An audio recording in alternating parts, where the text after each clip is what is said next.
Hello, everybody, and welcome back to Fairy Tale Wiki Twitter Talk. We've been gone for a hot minute due to external circumstances, but we're back and we're raring to go. As you know, this is our interview series where we talk to followers of Fairy Tale Wiki on Twitter. We chat about the series, their likes and dislikes, and we discuss their hobbies and passions as they relate to Fairy Tale and any other media which happens to inspire or entertain them. Today we've got Courtney joining us. We found Courtney as she participated in the 28 Days of Black Cosplay topic on social media back in February, and we thought she did a fantastic job, so we wanted to have her on board. Now, obviously, it's not February anymore, but we still thought this was an interesting topic and that she put out some interesting content, so we just thought it would be really valuable to have her on and talk to her about her interests. So let's welcome her aboard. Courtney, how are you doing? I'm doing great. Thank you for having me. Thank you for being here. We really appreciate it. So let's just jump right into it. You're a fan of the Fairy Tale series, so how did you become a fan of the show? So for Fairy Tale, it was actually through a friend's recommendation, and it was actually right when I started watching anime. I didn't really know what to start with, and I knew she had been watching it since she was younger. And so I was like, hey, give me a list of some shows I could, get into. And I've known her actually since we were, 8 years old. So I knew I could trust her with her recommendations. And at the time, I only had like a couple streaming services. So I noticed that Netflix actually had Fairy Tale on it. And I was like, okay, you know what? This is one of the ones on her list. Let me go ahead and try to get into it.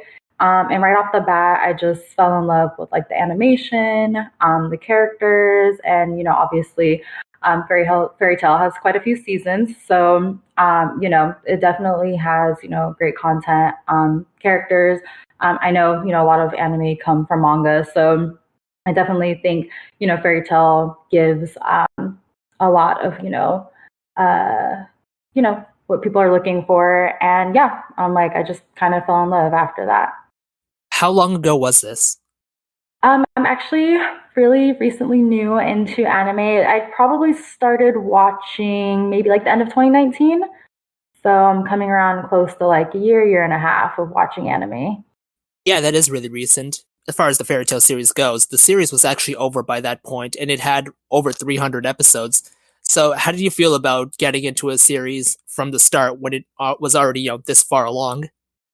Actually, I love that. I'm definitely one of those people where I like when shows have already been concluded, just because it's that anticipation of like having to wait for a new episode or a new season. So I was actually happy to find out that Fairy Tale had kind of already concluded. I know the manga's still going on, but it was definitely like, okay, I like there's a lot, but I definitely was very excited to kind of get through the series. And actually, fun fact, Fairy Tale is one of the reasons why I got a Funimation account. Because at the time, since again, I was a little new to anime, I was watching dubs. So I think at that time, Funimation was the only streaming service that had like all the episodes, all the movies. Yeah, so that's kind of what led me to keep going. What was it about the series that appealed to you the most? I think definitely the characters.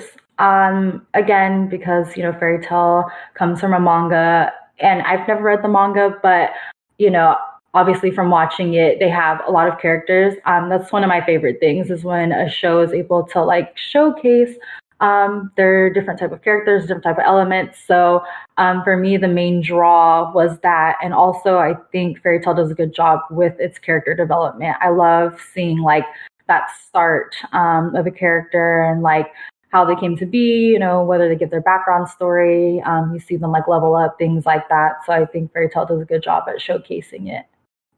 I think a lot of people would agree with you. Characters and the appeal of the Fairy Tale cast in particular is definitely something that a lot of the people who start the series continue for because, once you start reading the series, you just love these characters and you're like, I want to see them on new adventures. I want to see them having fun, fighting and getting along with each other. And it's a really great run if you're able to stick through the whole journey. Mm-hmm. Who would you say is your favorite character in the series? So again, just because I love that Fairy Tale, showcases so many of their characters, but I don't know if I really have a favorite character. But obviously, I've cosplay Levy, so she's definitely one of them. I love Kana, also Mira Jane. Some of the reasons I like those characters, I think, because as they're presented, they kind of seem like they're maybe like supporting characters, or you don't see them do too much. But then, we get to Levy when they go to Tenero Island, and then, you see her become this like, powerful person. And then also with Kana using like fairy glitter, and, Mara Jane with her takeover. So I definitely love, like, they're the type of characters, like, they come and they surprise you. So I really love that about them. I think a lot of people would agree with you. And I also think it's interesting that the characters you've mentioned are all female, because one thing that a lot of people seem to really appreciate about Fairy Tail is that, unlike a lot of other shonen manga, the female characters don't get relegated to the sidelines. They're there along with the men, and everyone's kind of taking turns and supporting each other and working together to accomplish their goals. Oh my gosh, absolutely. Yes. Especially like what you just said with shonen manga and like anime. Yeah, it's very like, male based sometimes. And then, every once in a while they'll do that spotlight for female characters. So yes, absolutely. Fairy Tail, I think, does an excellent job at like, highlighting their female characters and kind of showing everybody that, they can, be at the front lines and like, do what needs to be done. Absolutely. And on the flip side of characters that you like, I'm just curious, are there any characters in the series whom you particularly dislike? Ooh, that's a good one. Obviously, there's those characters that, they kind of maybe like rub people the wrong way. Actually, and going back to like female characters, and I don't know why, for some reason, she always stands out to me. And she ends up redeeming herself, but it's actually Minerva. I think when I was watching this series, it was like, when they were going through the Grand Magic Games and everything, and it was like, oh my goodness, wow, she's not here to mess around. So I think it was definitely like a surprise to me, like seeing one of their female characters, like, the way, her battle was with Lucy. And yeah, so I was definitely surprised by that. But, obviously as the show goes on, she's, trying to redeem herself and things like that. So I like, again, character development. But yeah, it was definitely like a shock to me when I saw her come on screen, and it was like, okay, I'm like, she's serious. Yeah, she definitely did have a very strong introduction during Natsu's initial battle with her father, and then obviously what she did to Lucy during the naval battle contest in the water sphere was definitely something that might have rubbed a lot of fans the wrong way. And then Mishima, the author, kind of tried to redeem her later on by talking about her backstory. And some fans were a little bit 50-50 on that, thinking like maybe it justifies her bad behavior, maybe it doesn't. It's really a matter of perspective at the end of the day, with her in particular. Yes, absolutely. Now, you did mention the Grand Magic Games arc. And obviously, that's a really popular arc. A whole lot of characters debuted in that arc. So I'm always curious, what would be your favorite story arc in the series? Ooh, fairy tales a lot. Definitely Grand Magic Games. I love when there's competitions in anime, so I'm always like drawn to those type of arcs. But probably if I had to pick like favorites, it'd probably maybe be like the Alvarez arc. I just love, yeah, again, like when I started watching Fairy Tale, it already basically concluded. So I definitely like when, shows are coming to the end, and I think they did a really good job in that arc. So, Is there anything in that particular arc which really appealed to you? ooh, I think maybe, again, like I said, it was the conclusion, but I definitely love seeing everything kind of wrap up with, like Natsu, Zareth, obviously, like I loved that storyline. So I definitely liked seeing all that come together, Mavis, things like that. So I liked every, thing, like kind of like the puzzle being finished. So Yeah, I think that was definitely one of the happiest anime or manga endings I've seen, in that I don't think there was a single character who got the shaft. Almost everybody was happy, with the possible exception of Di Maria, but it happens from time to time, right? mhm. Now, on the flip side of that, are there any story arcs in Fairy Tail which you maybe have a particular distaste for, or you just think this arc was a real disappointment, or something along those lines? I don't think I have an arc that disappointed me. I think maybe the Edalus arc, only because it just was, I don't know, maybe it's just too much, if that makes sense. I definitely liked, again, I like storylines. I like learning background. So it was, interesting. It was fun to learn about, Happy and Carla's origins. But I, definitely think maybe it didn't have to be as long as it was. But yeah, if I had to say one, it'd probably be that. I think that's very understandable, and it's something I hear a lot. And to be fair, it is a very different type of arc. It's not like the ones we've had before. it's a different set of characters. You don't see the majority of the cast that you've gotten to know so far, and a lot of people did find the conclusion to be a little bit underwhelming. So whenever people tell me that was their least favorite arc, I tend to understand where they're coming from. Yes. So now I'd like to ask something that's a little bit more broad. If there was anything in Fairy Tale that you could change one way or the other, what would that be? Oh my goodness, I don't know. Maybe spotlight on some of the other characters. Like I was talking about before, I think, like Mira Jane, like, she definitely has her moments in the show and stuff. So she's an example of somebody that, did get that spotlight. But maybe, like again, like I said, Levy, maybe showing her a little more love. Even just like the smaller characters, like, Romeo. So it's just maybe kind of seeing like how they, contribute more to the team, things like that. So again, like I said, like Fairy Tale's a lot of characters. So maybe giving some of those smaller ones a little more love on the show. Yeah, that's definitely something I hear a lot as well because people really like the side characters of Fairy Tale. They are in many cases as interesting or possibly even more interesting than the main cast to a lot of fans. So they definitely want to see more of them, and Mishima, to his credit, actually does a good job of giving them interesting designs, unique and varied set of powers, and sometimes he doesn't necessarily get the chance to show them off like fans would like. And part of it is probably just due to the limitations of writing a series on a weekly basis. But I think it's definitely a better series than a lot of others in terms of taking those side characters and occasionally giving them focus. But there's always more that one can do. Right, of course. And again, I'm haven't read the manga, so I'm pretty sure there's moments where some of those characters do get a little spotlight. And then, like you were saying, like anime, you have to, pick and choose like what's going to be seen and what's going to, be animated. So I definitely understand that. I do think the anime was actually a relatively faithful adaptation overall. So there's definitely some moments that got cut or done a little bit differently, but for the most part, I think it was pretty well handled. So I do think that there's a little bit more that could have been done, but it's Mashima's choice at the end of the day. We can really only sit along for the ride. Of course, yeah. So I would like to ask you something now, since obviously you're a fan of Levy, you cosplay Levy. What's your take on Levy's relationship with Gajeel? Absolutely love it. I definitely think that Levy as her own person is very strong and, dependable. And I think, those moments where, she kind of shies away a little bit, but you kind of see their relationship like grow and develop. And I, love when she, like comes to like, save the day, as to say. And I like, how Gajil kind of, has his little wall up at first, but then eventually, as the show goes on, he's like, you know what? It's like, I, think I need this person. And then she realizes that too. And especially how they started off, from him, being, a bad character turned into good, again, character development. So I definitely loved seeing their progression. Now, you mentioned earlier on that Fairy Tail is ongoing in the manga, and that is true. The sequel series is currently running. Are you up to date with it? I am not. I am still anime only pretty much. I've been trying to get into manga. It just hasn't been something I've really had time for.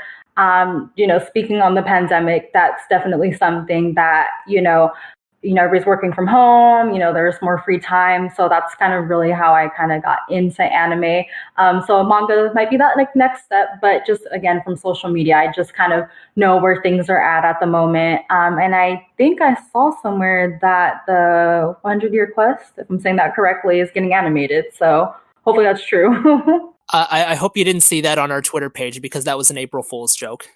Oh, it was? Okay. I honestly don't remember where I read it, and that might have been it. So There you go.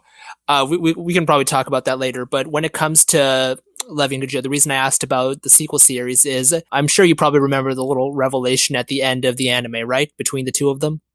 yes. Well, I was curious because I was going to ask you some questions about it if you had read the 100-year quest because there has been a little bit more development on that front. But if you're not up to date with that, I don't want to spoil you or anybody else. So we can leave that aside and you can catch up on your own time and you'll be very happy, I am certain.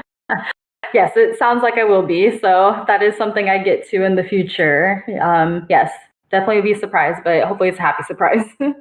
Absolutely. And speaking of happy surprises, so I didn't, really expect anything the day that I initially found your cosplay. It was actually one of our old guests, Titania Alika, who just commented on it, and we saw it through our feed, and we were like, "Oh, hey, that's a good cosplay. We should look into that." And when we saw your profile, we thought you did a lot of really good work. So we were like, "We're doing the interview series. Well, maybe we should ask her if she'd be interested." So I'd like to talk to you about cosplay right now. So my first question would really be, what got you into cosplay as a hobby? Okay, well, for that, oh, and first, thank you for mentioning my cosplays. But how I got into it is actually on Twitter. And again, this is kind of when I first started watching anime. I saw like a lot of memes. I actually think it was Seven Deadly Sins. I kept seeing like memes about it, and I was like, oh, like it seems kind of funny. Like, I might want to get into that. So I added that to my list. But going back to Twitter. I kind of stumbled across, and I can't remember her name. I feel so bad, but she made a TikTok about like shonen dads, and I was like, oh my gosh, that's like so relatable. It's so true. And then I went onto her actual Twitter page and I saw her cosplays, and I was like, oh my gosh, like this seems so cool. It's like interpreting these characters in their own way, whether it's exactly like the character. We're a little closer to kind of what I do. I try to do closet cosplays.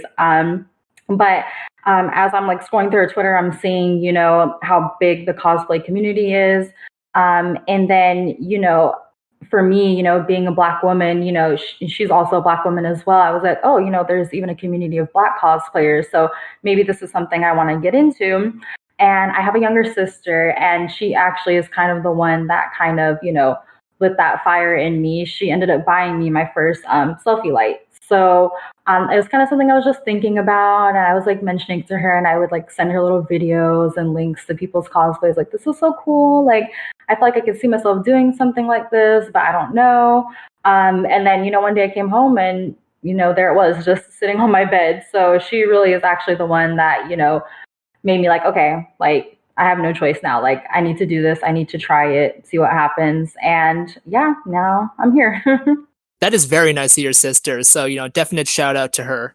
Yes, I'm like, she is my best friend. So I definitely was surprised, but also, I got that like encouragement and like that little push to like try something new. And again, we were in the pandemic and I was like, you know what? Like, I have nothing but time. So, let's go out and buy these props. Let's look up, what characters I want to do. And actually going back to, when I first started watching anime, I would like see characters in show and be like, wow, I love that outfit, or wow, she looks, so cool in this. And, oh, I would love to, like try something different, with my hair or with the way they design this character. So definitely got those, creative juices in me flowing. And yeah, I've just been in love with it ever since I started.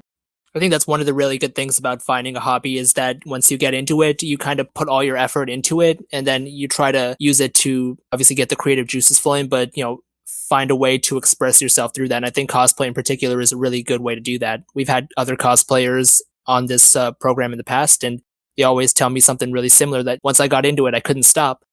Yes, I'm like, it definitely was something that I was just kind of like, we're going to test the waters and see what happens. If it doesn't work, it doesn't work. If it does, it does. And, when I did my first cosplay, it was actually Misty from Pokemon. And I was just like, you know what? I had so much fun doing this.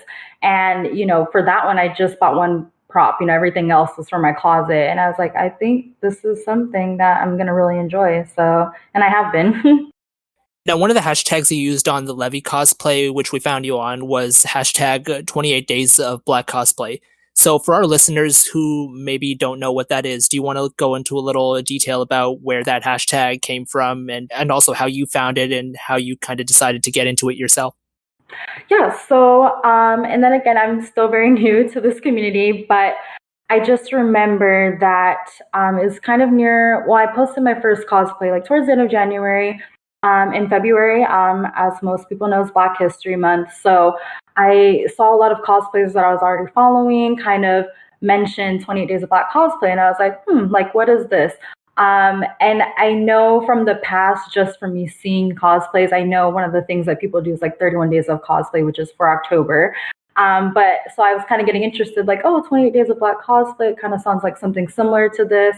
And then as I'm like going through different threads, I'm realizing that it's basically, the 28 Days of February, where we just want to support, encourage, Black cosplayers in the cosplaying community. Also, along with, gamers, streamers, content creators, things like that. So really, it's just highlighting like that community because, sometimes like the love and the support isn't always there. So I definitely think that hashtag lets people know that like, hey, we're here.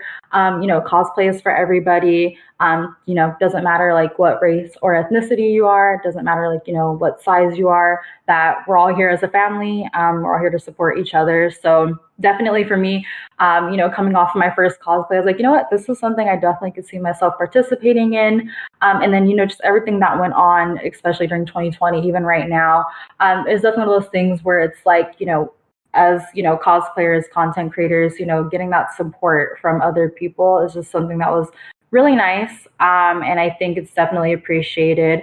And I loved all the support that I received during it, then being new to this community.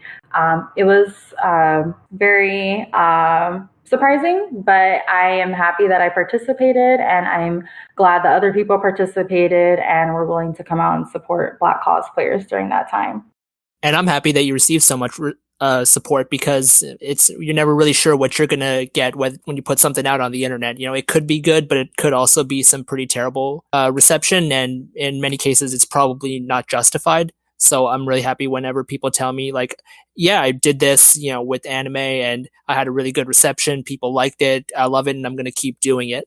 Oh, absolutely. Yes. I haven't dealt with anybody negative, and I never have to. But yeah, I definitely, since I've been a part of, anime community, cosplay community, I know there are some cosplayers out there that get that hate and get that negative energy. So I definitely think like 28 Days of Black Cosplay kind of helps showcase, the brighter sides of cosplaying, and also supporting, those Black cosplayers. So it was really good. I was really happy to be a part of it. Not a fully serious question because I'm sure it's probably a little bit out of your mind right now. But do you have any future plans for next year's 28 Days of Black Cosplay topic? Yes, actually, I do. Going back to Fairy Tale, there are definitely some more characters I want to do. I have a long list of characters I want to cosplay, but I think for next year, since I didn't participate actually in all 28 days this year, just because again I'm pretty new, but I definitely think that I want to kind of do like maybe like a series type. So maybe it's 5 days of like fairy tale cosplays. Some of the ones that I've actually been wanting to do are some of the celestial spirits. So that's definitely something where I'm like, okay, maybe like week one will just be some of the celestial spirits. Maybe I'll do all 12. I don't know. But yeah, I definitely want to be more prepared. I'm hoping actually when October comes around that I can get more into the 31 days of cosplays. So I'm actually excited, looking forward to that. I always really respect the cosplayers who can put out a different piece of content every day when it comes to 28 days of Black cosplay in February or the 31 days in October. Just because the amount of work you would have to put into that is just a lot more than I would personally be able to, considering where I currently am in life. So if you can do that, more power to you. Oh my gosh, yes. I was, so surprised for all the people, we got to the 28th, 29th day and they were able to finish the whole thing. And, these are people that I was supporting along the way too. So yes, kudos to those people that were able to, put in that time and effort. Cause I'm the same too, it's like I have, my outside life outside of cosplay. So it was definitely challenging to try to get through those 28 days. So yeah, congrats to all those people who are able to do it. But I'm able to join that group when October comes around, and hopefully by next February for 28 Days of Black Cosplay. I'm sure you'll definitely get there someday. Yes, I hope so. Thank you. Of course. So a more broad question about cosplay. This is something I tend to ask the other cosplayers we've had. So when it comes to it, it's obviously perceived as a very difficult thing to get into. And yet pretty much everyone I've ever talked to is kind of just like, oh yeah, I got into it just as a hobby. My first one wasn't very good, but I just put in a little bit of effort, and slowly I got better at it. So if someone were to tell you, like, hey, I want to cosplay, but I'm really not sure how to get started, what advice would you have for that person? Just do it.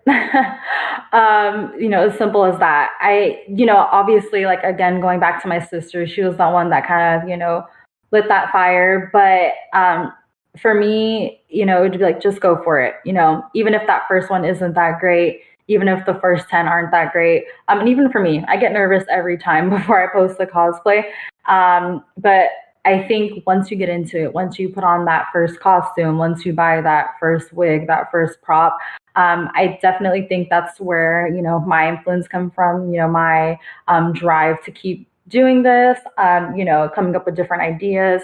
So I definitely think for other cosplayers that are thinking about getting into it, they might be a little nervous to start, it's like just buy that one piece, just, get the research done, get influence from other cosplayers, and yeah, just kind of go for it. I like life is short. That's kind of my motto with everything. So it's like if there's something you want to do, something that you're passionate about, just do it. You never know what's going to happen. So That's very true. You never really know what people are going to say until you actually show yourself to them. And if you put in the effort and they're open minded, they're going to get behind you and you're all going to have a good time. yeah, of course. Yeah. And then again, going back to the support I've received so far, it's been so great. And I'm so grateful to the people that have been enjoying the cosplays that I put out. And, for me, I, like knowing that people are, out there, they're on social media and, they can't wait to see like what I do next or what other cosplayers do next, especially the ones that are, like Kira Please and, just the other big names out there, I definitely think that, for this community, it's like we're all, here to like support each other. So that's what I've been loving about it. So yeah, I can't wait to keep, doing that. Now, I also noticed you have a TikTok channel. So do you want to tell us how you got onto that platform and what you've been doing on there so far? Oh yeah, so I actually just recently joined TikTok. Again, that was another thing. I was a little nervous to start, but I think I've posted maybe like two TikToks so far, and it's just something I again kind of was thinking about when I first did my first cosplay. I was like, you know what? I think it'd be super cool to kind of do duets with other cosplayers or pull my like favorite scenes from different animes I've seen, especially with the characters I've done. I know I've done two characters so far from Hunter x Hunter, so that's something where I was like, oh, I can do Canary and Killua having like like a back and forth scene together, or Killua and Gon. So yeah, still very new to it, but I hope to work on that type of content more in the future. Again, TikTok's another big platform where the support is just awesome there as well. So yeah, I can't wait to kind of showcase a little more of that side of me. Now, I also noticed that you cosplayed Yoko from Gurren Lagann. Now, this is one of my personal favorite anime, so I'd like to, change the topic a little bit. Number one, what do you think is the best thing about the Gurren Lagann series? And in general, what are some other anime that you're into? Okay, so for that one, that was an anime that I kind of just stumbled across on Netflix, I believe. And I was like, okay, you know what? I kind of like, the description, just kind of like the whole idea of the show. And I just fell in love. I watched it a while ago, so I'm like, I'm sorry if I kind of butcher some of the character names or things like that. But yeah, I just love that type of like underdog story. So it definitely had those elements in there. And it's another anime where I loved the ending. It had a good conclusion. You get to see the characters kind of like, go through the different stages. Obviously in the end, everybody grows up. So yeah, I definitely loved that. And then just Yoko, another female character that, was just so awesome to me, independent. And yeah, so it's just one of the ones that's on one of my favorites list. In regards to the animes that I like, I don't know if I have like a favorite type of, genre. Recently, I've been really into reverse harem, so I definitely like and really like female characters that again are independent, but they have these like supporting male characters that are like, okay, I see that this female character is independent and she can do her own thing, and then they kind of want to be a part of that. So actually that's something I've really been into lately. And also romance anime, I've been getting into that. So but again, I love shonen, mostly because I like, again, they have a lot of like those underdog characters. Like for example, Black Clover. That's one of those ones where Asta, it's like he doesn't get that support in the beginning, but as the show's been going along, you see that there actually might be a possibility of him becoming the Wizard King. So I just love that, like, go getter. Like, I don't care what anybody else says. Like, I'm gonna just go for it, and yeah, I think that really draws to me. So Oh, hey, those are all some great series that you mentioned. Gurren Lagann is one of my all-time favorites. I love Kamina, and I think Yoko is also a fantastic character. Definitely one of the best women in anime, as far as I'm concerned. And I think you did a fantastic job of cosplaying her. thank you for that. I'm like, I definitely was inspired, and her and Kanama, they're another couple that I ship. And yeah, so I definitely, it's one of those animes that people don't talk about enough, and I wish they did. So it's one of those little hidden Yeah, gems. same here. Totally. Yeah. But yeah, so Courtney, that's all of my questions. I would just like to, open this up to you. Is there anything you would like to talk about or any shout outs that you would like to give? Um, Not that I can think of. But thank you for having me. This was really fun. Again, it's another way to show support. Um, Cosplay is something that I never even thought of even doing, and then once I got into it, I've just been in love ever since. So thank you for having me on. It was my pleasure. I mean, this is what Fairy Tale Wiki Twitter Talk is all about. We love reaching out to our fans, talking about, like, hey, you like the series, we like the series, you follow us, we want to get to know you, we want to talk about stuff that you like, and get you out there, and hopefully you meet another fan along the way. Somebody finds you through this, and they're like, hey, I liked your cosplays. Can you give me tips, or we'll just be friends on the internet or whatever. Anything can happen really, and that's one of the beauties of the internet and the anime community in particular. Yes, absolutely. I completely agree. Awesome. And that concludes this episode of Fairy Tale Wiki Twitter Talk. Thank you very much, followers, for listening. We really appreciate the time you guys put into taking all the time out of your day to listen to this, getting to know fellow fans. We will be back next week with our final episode for this particular season of Fairy Tale Wiki Twitter Talk. But until then, thank you all for listening, and we hope you all have a great day.